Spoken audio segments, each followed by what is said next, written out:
नमस्कार friends, RS ज्ञान YouTube channel में आपका हार्दिक स्वागत है। संयुक्त प्रवेश परीक्षा मुख्य ज्वाइंट एंट्रेंस एग्जामिनेशन मैन जी मैन 2024। यहाँ पर हम जानते हैं रजिस्ट्रेशन का प्रोसेस और पेमेंट का प्रोसेस। पेमेंट यदि फेल्ड हुआ है, कट गया है, तो हमें क्या करना चाहिए, क्या ऐसी ट्रिक है जो हमारे लिए बेहतर होगी। वीडियो को शुरू करते हैं फ्रेंड्स। सबसे पहले यहाँ पर देखिए न्यू कैंडिडेट रजिस्टर हियर। यदि आप पहले से रजिस्ट्रेशन कर चुके हैं तो यहाँ से आईडी पासवर्ड यूज़ करके लॉगिन कर सकते हैं, कैप्चा फिल करके। यदि पासवर्ड भूल गए तो आप फॉरगेट पासवर्ड कर सकते हैं, फॉरगेट एप्लीकेशन नंबर करके अपना नंबर को जनरेट कर सकते हैं। तो now new candidate register here पर आपको क्लिक करना होगा। डाउनलोड इन्फॉर्मेशन बुलेटिन, यहाँ पर क्लिक करके नोटिफिकेशन को रीड कर सकते हैं। उसके बाद यहाँ देख सकते हैं फीस का पूरा स्ट्रक्चर यहाँ दिया गया है, फीस को आप देख सकते हैं। नीचे आने के बाद डिक्लेरेशन को टिक करेंगे, click here to proceed button पर आपको क्लिक कर देना होगा। और क्लिक करने के बाद आपके सामने कुछ इस प्रकार का पेज ओपन हो जाता है। तो यहाँ पर देख सकते हैं login and identification for online submission of application form. बहुत सारे ऑप्शन हैं, जो भी है इनमें से आपके पास किसी एक पर क्लिक करना होगा। जैसे कि मैंने यहाँ पर क्लिक किया है, मेरे पास आधार एनरोलमेंट नंबर है, मैं अपने आधार एनरोलमेंट नंबर का उपयोग करके अपना नाम लॉगिन करना चाहता हूँ। तो यहाँ पर आपको आधार नंबर डाल देना होगा। डालने के बाद जो क्लिक है टू प्रोसीड बटन पर क्लिक करना होगा। अगला स्टेप आपके सामने है authentication at the exam centre. मैं अपना आधार साझा करके परीक्षा केंद्र में अपनी पहचान प्रमाणित करना चाहती हूँ, तो यहाँ पर टिक कर देंगे आप। और यहाँ आधार नंबर ऑटोमेटिकली शो हो जाएगा जो हमने अभी फर्स्ट स्टेप में डाला था। Click here to proceed button पर आपको क्लिक करना होगा। जैसा कि हम देख पा रहे हैं 10th मार्कशीट के अनुसार कैंडिडेट नेम और वही नाम आपकी आधार कार्ड में भी होना चाहिए। ऐसे ही father's name, mother's name, date of birth का फिल कर देंगे। जेंडर मेल फीमेल सेलेक्ट करेंगे। पहचान के प्रकार में आपको क्या सिलेक्ट करना है, यहाँ पर देख सकते हैं बहुत सारे ऑप्शन दिए गए हैं। तो हमने यहाँ पर any other valid government identity photograph, तो हम यहाँ पर आधार नंबर डाल देंगे। डालने के बाद जो अपना एड्रेस को फिल करेंगे। उसके बाद जो कंट्री सेलेक्ट कर लेंगे, किस कंट्री से आप बिलोंग करते हैं। तो यहाँ पर हमें इंडिया सर्च करना होगा। कंट्री को सिलेक्ट करने के बाद जो स्टेट सेलेक्ट करेंगे, जिला सेलेक्ट करेंगे, किस जिले से आप बिलोंग कर रहे हैं। बहुत सारे जिले हैं, आप किस जिले से बिलोंग कर रहे हैं तो यहाँ पर जिला सेलेक्ट कर लेंगे आप, ठीक है। और सिलेक्ट करने के बाद पिन कोड डाल देंगे, अपना पोस्टल पिन कोड डाक खाने वाला। उसके बाद जो कंट्री 91 यहाँ लगा लेंगे, मोबाइल नंबर को डालेंगे और कंफर्म मोबाइल नंबर डालेंगे, ईमेल आईडी को डालेंगे। देखिए दोनों चीज़ें एक्टिव होनी चाहिए तभी डालिएगा, जिससे कि ओटीपी वेरिफिकेशन में कोई प्रॉब्लम ना हो।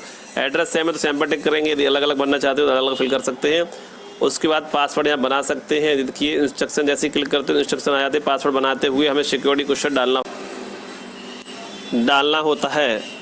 तो यहाँ पर देखिए what is your favourite book, जो भी बुक आप डाल देंगे, या फिर आप कोई भी और भी क्वेश्चन कोई चूज़ कर सकते हैं। बट मैंने ये किया है तो मैं यहाँ पर कोई भी बुक डाल दूंगा जो मुझे फेवरेट लगती है। उसके बाद कैप्चा फिल करेंगे और सबमिट बटन पर अब आपको क्लिक कर देना होगा।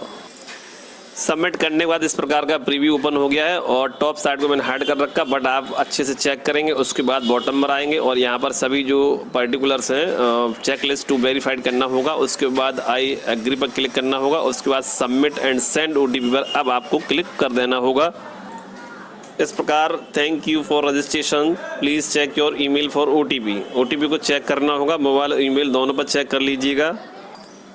बट फ्रेंड्स यहाँ पर ईमेल ओटीपी दर्शाया गया है तो आप ईमेल पर ही चेक कर लीजिएगा। यहाँ आप देख सकते हैं ओटीपी डालकर हमने ईमेल का वेरीफाई किया। Your account has been verified, your application number has been send to your email address, please log in to the application portal using for application number and password, complete your registration. If you have not received your application number in your email, please check your spam और junk folder। यदि आपको registration number application number प्राप्त नहीं हुआ है तो आप अपना स्पैम फोल्डर जंक फोल्डर को चेक कर सकते हैं।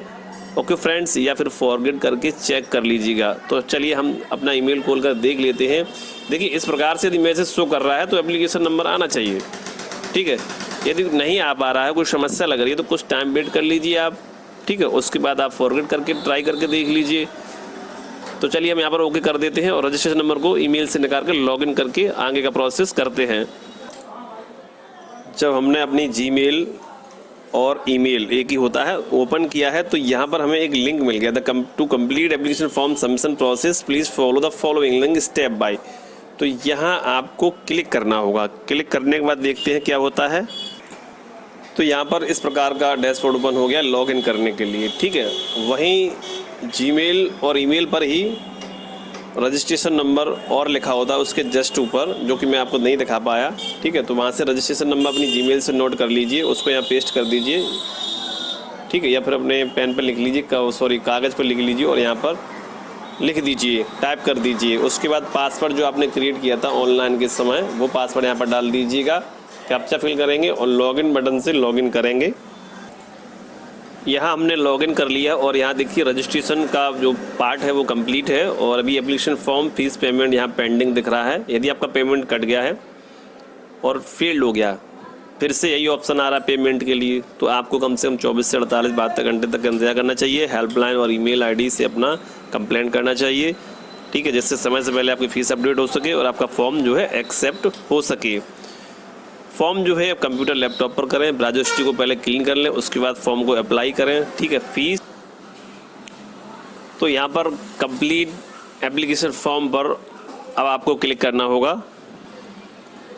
इस प्रकार यहाँ पर जो है पर्सनल डिटेल्स यानी कि रजिस्ट्रेशन का पार्ट ओपन हो जाता है, जहाँ पर आपको अपना नाम है, डेट ऑफ बर्थ है, पिता का नाम है, माता का नाम है, चेक करेंगे और टाइप करेंगे, लिखेंगे यदि नहीं लिखा हुआ है तो। ठीक है, पूरा फॉर्म को फिल करने के बाद जो है आप यहाँ देख सकते हैं उत्तर प्रदेश है, कैटेगरी है, आप विकलांगता है कि नहीं, मधुमेह है कि नहीं, निवास की जगह क्या है, वार्षिक आय क्या है, तैयारी का तरीका क्या है, सेल्फ स्टडी है, ऑनलाइन कोचिंग है, योग्यता परीक्षा में स्कूली शिक्षा का माध्यम क्या रहा है, जैसे आपने जो स्टडी किया है, जो तैयारी की है वो किस माध्यम से की है, हिंदी, इंग्लिश, तो बहुत सारी लैंग्वेज हैं, आप इनको चूज़ कर सकते हैं। कैप्चा फिल करके सेव एंड नेक्स्ट आपको करना होगा।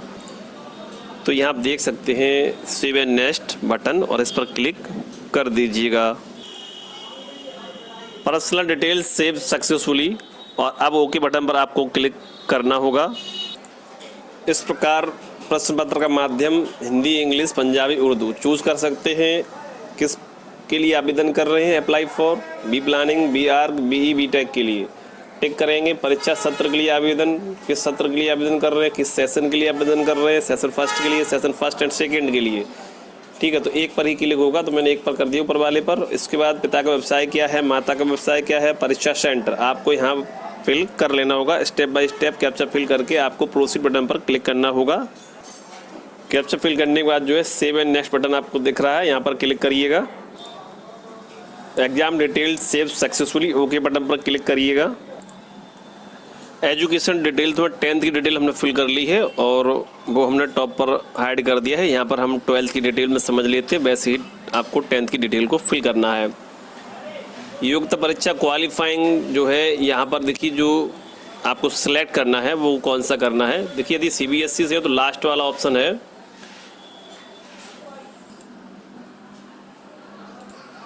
The final examination of the 10+2 system, ये वाला ऑप्शन चूज़ करिएगा। CBSE बोर्ड, और यदि UP बोर्ड से है तो any public school board university examination in India, और मैंने अथवा करके यहाँ लगा दिया गया है। ठीक है, तो मुझे ये उचित लगा है। फिर आप किस बोर्ड से हैं आप अपना समझ लीजिए, नोटिफिकेशन को देख लीजिए, उसके हिसाब से सिलेक्ट करिएगा। तो यहाँ पास की स्थिति है, पास कर देंगे, अपियरिंग है तो अपियरिंग कर देंगे। सम्मिलित होने का वर्ष, किस वर्ष आप पास हुए हैं, स्कूलिंग रूरल है, अर्बन है। अब देखिए कॉलेज का प्रकार क्या है, आप प्राइवेट स्कूल से किया है तो प्राइवेट अनएडेड करेंगे, गवर्नमेंट स्कूल से किया तो गवर्नमेंट अनएडेड करेंगे। स्कूल के बारे में पता कर लीजिए, स्कूल गवर्नमेंट एडेड प्राइवेट है या गवर्नमेंट स्कूल है या फिर प्राइवेट अनएडेड स्कूल है या फिर जवाहर नवोदय का स्कूल है। डिटेल्स को पता करिए, उसके बाद फिल करिएगा। उसके बाद जो है अपना मार्कशीट प्रमाण पत्र के अनुसार कॉलेज का नाम डाल देना होगा, आगे कॉलेज का पता डालना होगा, पिन कोड डालना है, रोल नंबर डालना है, परीक्षा मोड है, परसेंटेज है, CGPG है, सिलेक्ट करना है, उसके बाद नंबर फिल करना है, कैप्चा फिल करना है, सेव एंड नेक्स्ट बटन पर क्लिक करना होगा। Education detail save successfully, okay button पर क्लिक करना होगा। अगला स्टेप जुड़वा भाई बहन का, तो यहाँ पर यस और नो का जवाब दे सकते हैं, उसके बाद सेव एंड नेक्स्ट करना होगा। इस प्रकार यहाँ पर माता पिता अभिभावक का आपातकालीन संपर्क विवरण यहाँ पर देना होगा और गेट OTP पर आपको क्लिक कर देना होगा। नया ईमेल, नया मोबाइल ही लगाइएगा, तभी यहाँ पर आपका सक्सेसफुल होगा। अब आपको OTP ईमेल का और मोबाइल का दोनों फिल करके एग्री पर टिक करके आपको वेरीफाई एंड नेक्स्ट करना होगा। यदि नहीं आ पा रहा है, कोई समस्या हो गई तो चेंज डिटेल पर क्लिक करके चेंज कर सकते हैं। तो यहाँ पर कॉन्टैक्ट जो आपातकालीन डिटेल को वेरीफाई करते हुए हम यहाँ तक पहुँचे हैं, दस्तावेज अपलोड करें। यहाँ पर फ़ोटो और सिग्नेचर को अपलोड करना है। फ़ोटो नवीनतम होना चाहिए, या तो स्टूडियो से बनवा लीजिए आप, जो स्लेट वाला होता है हाथ से पकड़ के, या फिर लेटेस्ट फ़ोटो आप background white, grey, light blue, ठीक है, इस प्रकार का फ़ोटो लगाएं। एक बार नोटिफिकेशन को ज़रूर देख लीजिएगा। वैसे बैकग्राउंड वाइट हो और शर्ट का रंग अलग होना चाहिए, तभी आपका फ़ोटो अच्छा लगेगा। तो यहाँ पर फ़ोटो सिग्नेचर को अपलोड कर लेते हैं। क्योंकि फ्रेंड्स वीडियो एक डेमो होता है, और डेमो वीडियो के माध्यम से आप फॉर्म को विदाउट मिस्टेक के फिल करना सीख सकते हैं, बहुत ही आसानी भाषा में। ठीक है, हमेशा अपनी original photo, original signature, original details ही आपको प्रयोग करना चाहिए। ठीक है, तो अब हम यहाँ पर फ़ोटो सिग्नेचर को अपलोड कर लेते हैं। फ़ोटो सिग्नेचर यहाँ पर अपलोड हो चुके हैं। अब हमें सेव एंड नेक्स्ट बटन पर क्लिक करना होगा। इस प्रकार प्रीव्यू पेज को पूरा अच्छे से चेक कर लेते हैं, टॉप पर, मिडिल पर और बॉटम में। ठीक है, अब हम सबसे टॉप पर जाएंगे, वहाँ पर मोबाइल नंबर को वेरीफाई करेंगे, या फिर लेफ्ट साइड में जो मेनू बना हुआ है वहाँ से मोबाइल नंबर को वेरीफाई करेंगे और आगे का प्रोसेस कंप्लीट करते हैं। तो यहाँ लेफ्ट साइड में मोबाइल वेरिफिकेशन हमने क्लिक किया और यहाँ पर मोबाइल नंबर आ गया पहले से ही, और कैप्चा फिल करेंगे। सेंड OTP पर क्लिक करके मोबाइल नंबर को वेरीफाई करेंगे।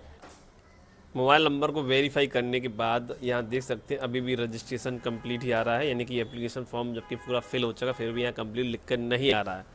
तो यहाँ पर आपको फिर से कंप्लीट एप्लीकेशन फॉर्म पर क्लिक कर देना होगा। अब आप देख पा रहे होंगे फाइनल सबमिट का बटन आ गया है, और फाइनल सबमिट कर दीजिएगा।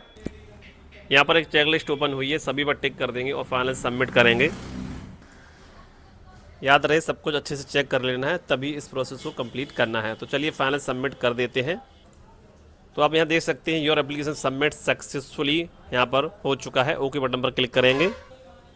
अब आपके डैशबोर्ड पर रजिस्ट्रेशन कंप्लीट और एप्लीकेशन फॉर्म कंप्लीट, दोनों स्टेप कंप्लीट दिख रहे हैं। ठीक है, अब फीस पेमेंट है, जिनका फीस पेमेंट सक्सेसफुल हो गया उन्हें तो कोई दिक्कत ही नहीं, वो तो अपना आराम से प्रिंट निकाल लिया होगा। अब जिनका पेमेंट कट गया है, फेल्ड हो गया है, सक्सेस हुआ है बट पेंडिंग आ रहा है, पेमेंट इनकम्प्लीट आ रहा है, दोबारा से पे नाउ का ऑप्शन आ रहा है, तो यहाँ पर अपना पेमेंट स्टेटस देख सकते हैं। 24 से 48 72 घंटे तक अपडेट कर सकते हैं। ईमेल, मोबाइल के माध्यम से अपनी कंप्लेंट कर सकते हैं। समय से पहले फीस अपडेट करने का प्रयास कर सकते हैं। यदि पेमेंट सक्सेसफुल हुआ है तो 48 घंटे में लगभग अपडेट हो जाता है। तो चलिए यहाँ पर पेमेंट का प्रोसेस करके देख लेते हैं। तो जैसे ही पे नाउ बटन पर क्लिक करेंगे तो आपके सामने कुछ इस प्रकार का डैशबोर्ड ओपन होगा। ये पेमेंट का डैशबोर्ड है। यदि आपका पेमेंट नहीं कटा है, दोबारा से करना चाहते हो, तो पे नाउ बटन पर क्लिक करेंगे और अपना पेमेंट का प्रोसेस को कंप्लीट करेंगे। यदि पेमेंट कट गया था, फेल्ड हो गया था, तो यहाँ पर आप देख सकते हैं स्टेटस देखने को मिल जाएगा कि यहाँ पर क्या क्या एक्टिविटी आपके साथ हुई है। तो चलिए हम पे नाउ पर क्लिक करके आगे का प्रोसेस बढ़ाते हैं। पेमेंट गेटवे के ऑप्शन यहाँ देखिए, ICI, HDFC, SBI, पे, कैनरा, तो किसी को एक को सिलेक्ट कर लीजिए और आगे का प्रोसेस करिएगा। तो चलिए हम यहाँ पर SBI ई-वे पर क्लिक कर देते हैं। उसके बाद नाम को चेक करके पे नाउ पर क्लिक करना होता है और पेमेंट गेटवे पर आप पहुंच जाते हैं। यहाँ पर देख सकते हैं स्टेट बैंक है, अदर बैंक डेबिट कार्ड का ऑप्शन दिया गया है, अदर नेट बैंकिंग का ऑप्शन दिया गया है, SBI नेट बैंकिंग का ऑप्शन दिया गया है। यदि SBI का है आपके पास तो SBI से कर लीजिए, SBI का नहीं है तो अदर से करके देख लीजिए। यहाँ पर UPI का ऑप्शन भी है, क्लिक करेंगे, QR कोड ओपन होगा, पेमेंट स्कैन करेंगे अपने मोबाइल स्कैनर से UPI की, उससे आपका पेमेंट सक्सेसफुल हो जाएगा। ठीक है, तो अभी आप यहाँ तक पहुँच गए हैं, फिर आपको एक बार लॉग आउट कर देना चाहिए। ठीक है, रजिस्ट्रेशन नंबर, एप्लीकेशन नंबर को लिख लेना चाहिए। लॉग आउट करने के बाद ब्राउज़र हिस्ट्री क्लीन करें, फिर से अपने कंप्यूटर पर ओपन करें साइट को, फिर से पेमेंट का प्रोसेस करें और यहाँ तक आइए, फिर पेमेंट करिए। तो जो कुकीज़ है ब्राउज़र की वो फिनिश हो जाती है, क्लीन हो जाता है, एक नई एनर्जी उसके अंदर आ जाती है। तो जब पेमेंट करेंगे तो मुझे लगता है पेमेंट अच्छे से आपकी हो जाएगी, कुकीज़ वगैरह हट जाती हैं, हिस्ट्री क्लीन हो जाती है ब्राउज़र की, ब्राउज़र नए सिरे से ओपन हो जाता है। अब हम काफ़ी देर से काम कर रहे हैं और फिर हमने पेमेंट किया, तो वो होता क्या है कि वो इतनी कुकीज़ इकट्ठी हो जाती हैं, इतना हिस्ट्री उसमें हो जाती है कि ब्राउज़र सही से कंफर्म नहीं हो पाता है, रिस्पॉन्स नहीं कर पाता है, पेमेंट फंसने के चांसेस बढ़ जाते हैं। तो ये भी उपाय करके देख लीजिए, इससे भी आपका समाधान होगा। यदि पेमेंट फंस गया है तो उसके लिए आप वेट कर लीजिए और हेल्पलाइन नंबर का यूज़ ज़रूर करिएगा।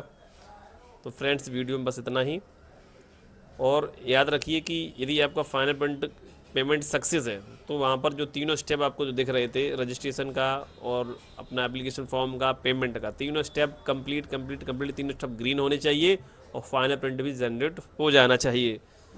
तो फ्रेंड्स, वीडियो आपको कैसा लगा, लाइक और सब्सक्राइब करें।